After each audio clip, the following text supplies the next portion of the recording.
Hey everybody, I'm Trisha Shortino, the CEO of Belay, and I'm joined by the COO, Lisa Zeveld. Hey LZ, Hey, Trisha, thanks for having me on today. you are a welcome guest. We are going to talk today about how to delegate when you cannot see your team. It is an interesting and fun topic to think through. What are some great ways to build great culture, a great brand, and a great trusted team when you're not sharing an office, you're not sharing a break room, there's no water cooler, and you're learning how to be efficient and effective remotely. So we're going to talk through 6 tips on how to delegate remotely with your team, embedding in trust. So we're going to start off with LZ talking a little bit about the processes and knowing the process to get set up to delegate. Yeah, and it's funny, I think that you would agree, like as we go into other organizations, as we partner with our clients, it feels like that's the one question we get most of all is, yeah, that's great that you guys all work remotely, but how do you do this? And what we find so often is that people who have a problem delegating in a brick and mortar, right, in person, working remotely only amplifies that. And so it's really important to kind of take an interview of your delegation skills and really understand kind of why that's a hang up for you. And I think that these 6 tips will really help people understand that not only does it work in a brick and mortar, but it can work beautifully in a remote remote workforce. And like you said, trust your process. You have to equip your people with the right tools. They have to have the right hardware and software to do that. You know, make sure they have a great video camera, make sure that they've got a speed connection that will actually harness the power. I know, for example, some of the remote tools don't work very well on some speeds. You can't just be Wi-Fi, you have to be hardwired in. So think about those things too. Also, your onboarding. When you're onboarding your new employees or even employees who are about to go remote, make sure that you set expectations with them about what it looks like to work in a remote environment, and also set clear expectations around that. What's worse is when somebody is failing and they don't even know that they're failing because you didn't tell them that level to which they were supposed to reach. So for me, that's paramount. Know your process. I think a lot of times we often get the question about how often to meet. So what's kind of your theory on how often to meet with folks? Yeah, so piggybacking off of that, so you have your setup, your team has all of the equipment they need and they have a good foundation to work remotely. Now comes the time to actually roll up your sleeves and get to work. So with that, really setting the expectation with yourself first and then your team that you will have to meet more frequently than you actually think you have to meet.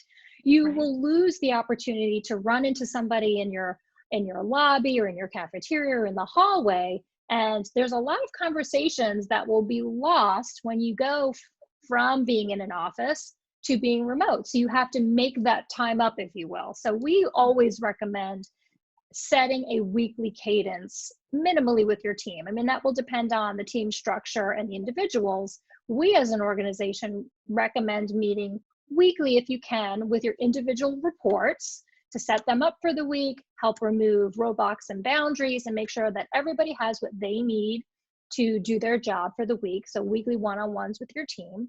We also recommend that some teams meet weekly as well. So we as a leadership team will meet every single week. We have a lot to talk about. We're leading a growing, fun and organization, and we want to make sure we're all connected on the same page. So we meet weekly. For some of you, that might be bi-weekly. And then other meetings, depending on the urgency or the amount of content, could fall into a bi-weekly or a once-a-month cadence, depending on how much information needs to be shared and all of the things. As it relates to those meetings, we also talk a lot about them being on video. We highly recommend a web tool. We use Zoom. There's something to be said about being able to see somebody. If it can't be in person, if you're at least on video, you can read body language. You could see faces and expression. So you do get the closest to in-person experience when you can be on video. So we say meet more frequently than you think and do it on video. So now you're on video, which brings us to communication. So Elsie, I'd love you to share a little bit about how we communicate as a remote organization, delegating. Yeah, absolutely. You have to over communicate. I think that's one of the areas that we see most people fail, is they kind of go dark. That's a little bit of the vernacular that we use here. It's like all of a sudden, you're talking to somebody and it's a Tuesday, and then like a week goes by and you hear from them again. Nobody wants to be led by a leader or even a part of a team where somebody is not communicating more often. When you work in a remote environment, it's super, super important to do that. We even have a thing called the virtual nod here at Belay. And you can set up that cadence, whatever you want, or that expectation. It could be you're on a really fast moving project team, and so you need a virtual nod to be like every hour. Perhaps you're on a team where it can be 24 hours, but over communicate. Also decide which channels you are going to communicate, whether that be just via email, maybe you're a Slack user, maybe that's GChat through Google, maybe it's just text messaging, or maybe it's kind of a combination of all of those, but definitely set up the types of channels like you just mentioned. A web conferencing tool is awesome because you can see people's facial expressions and hear what's happening in their environment. But a lot of communication is going to happen writtenly. And so just make sure that you have the right channel to do it, that you set up expectations around it, like those virtual nods. And then last but not least is also check the tone. It's really hard to read tone in an email. And so just make sure any written communication. So just make sure that you pause before sending anything and read it well. And then if you need to, pick up the phone. We tend to use phone quite often. I know you and I chat a lot on the phone at the end of the day. And I think that's super important for people not to forget that the phone is an option as well. Yes, that's a great point. I was going to say some things just are not meant for an email, and even knowing and understanding that as a leader is that some things are actually need a phone call and shouldn't sit in an email, and being able to differentiate those two. Yeah, that's right. And so that kind of lends us to the details matter. So tell us about the details.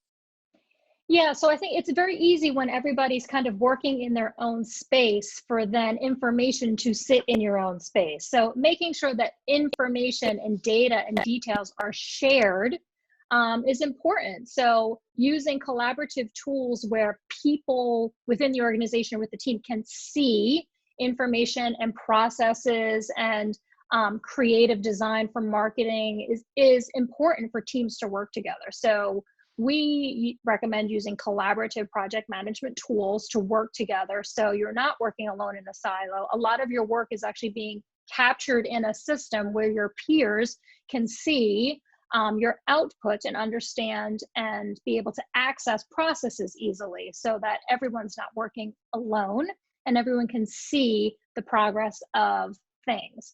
So for sure, we recommend using a project manager collaborative tool for teams to capture a lot of details, and also looking at like document sharing program platforms. So whether that's Dropbox or Google Drive, or if it's an online portal of sorts that you have in your organization, a place where documentation processes can live, or content can be uploaded and shared, so that everyone can see and have access to the things they need to, so that everyone can be on the same page. So every little thing we do is captured somewhere. Some of it's also maybe in your CRM application. We use a CRM application that captures a lot of what is happening in the day-to-day business, so that at any time we can all have a good snapshot of what's going well, what's not, where are people in the process of things. And as leaders, being able to see in these tools will help you understand layers of details on the day-to-day operations of any given team or business, which is important when you can't pop in somebody's office and ask them those things. Being able to have access to that type of information will be important for you to be able to have good visibility to lead well. So we highly recommend collaborative tools, CRM, document sharing programs to help you and your teams have access to all kinds of information and process to keep everybody on track. So it's a lot of people working on a lot of things, which leads us to our next point, number 5, divide and conquer. So I'd love for you to talk about that. Yeah, so they're like, okay, I've got team members who are set up. I know how to over communicate. I've got project management tools. Like, where do I go from here? I don't even know what to delegate. And the great part about using project management tools or task management tools is that you really see all the details that are in a particular task or project. And so then that is an open book for you to sit down and be like, am I supposed to be the one to do all these things? It's a really great opportunity to start flexing that muscle of delegation. So really, it's just divide and conquer. If you've got something big to tackle, one of my favorite sayings is, how do you eat an elephant? One bite at a time, right? You can't do it all yourself.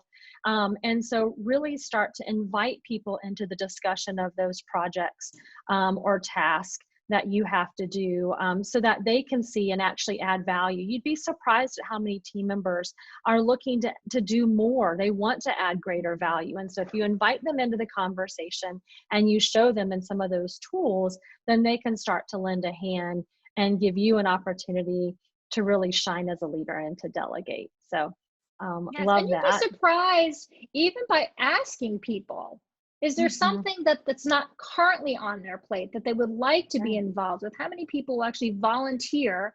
So sometimes it's not always about you thinking about what you may want to delegate to somebody or what somebody should own, but giving your employees the opportunity to raise their hand for opportunities that they see that maybe you never even thought of before. Yeah, absolutely. So speaking of, how do you let go? What are some things that you could give our listeners some tips on how to let go? Yeah, so right, delegation at the end of the day is trusting others to do the job. That is delegation, is taking it out of your hands and putting it in somebody else's hands. It's very hard to do that if 2 people are trying to share a task together. So letting go as a leader is really important. So I think you spend the time to make sure that they clearly understand how you want it to be done, giving them the details, the training, the tools, and all the things, laying down the expectations, and step away and trust that they're going to do it the way you've asked them to do it. Chances are, if they don't do it the way you have wanted it, there was probably a gap in communication, which may very well point back to you. Did you miss a detail? Did you forget to give them a point? If expectations are missed in delegation, it's a 50-50 chance that it was actually your fault. Right. So delegation isn't always about they didn't get it right. Sometimes you didn't explain it right, or you didn't lay down a great expectation. So delegation really is giving it up, letting it go, and letting others have the wins, complete the work for you, and do a really good job. At the end of the day, that's what everybody wants to do. People want to show up and they want to do a good job, and they want you to let them do it. Nobody wants to work for a micromanager. So no. Give it up and step away, and tell them if they need your help, you're happy to come back in and help them. But really just trusting the team and trusting your employees to do what they've been hired to do is the best way. Trust begets trust when it comes to delegation. So that's my let go. Any final words as we wrap up delegation tips, LZ? No, I think exactly like you said. I think overall employees want to do a good job. The other thing I would say too is with delegation, giving very clear instructions and clear expectations, but also being open that it might come back differently, and being okay with that. Or better. Or better, yes. It back many times. You have an expectation and you get something back that wasn't what you had asked for, but it was actually better. Totally, totally. So just don't be closed-minded. Allow somebody who has that expertise or wants to learn that expertise to go for it, and celebrate when they send something back and it perhaps is different than you would have wanted it. So I think the key to being a great leader is delegation. The key to great delegation is trust. And like you said, you are going to get a far better work product, a far better culture, and eventually an organization by instilling trust and letting your team B, leaders in their area, being a SME, right? The subject matter expert. Absolutely. And then I would say, after all that has happened, wrap it all up with a lot of gratitude and thank you. So every time one of my team members gets something to me that exceeds my expectation or meets my expectation, I'm constantly giving praise and appreciation. You should be handing out appreciation like candy, and giving lots of thank you and praise for your team and all the hard work they do. So we will end it on that note. I hope these tips are helpful for you guys. Good luck on your delegation journey, and working remote. Bye, everybody. Bye.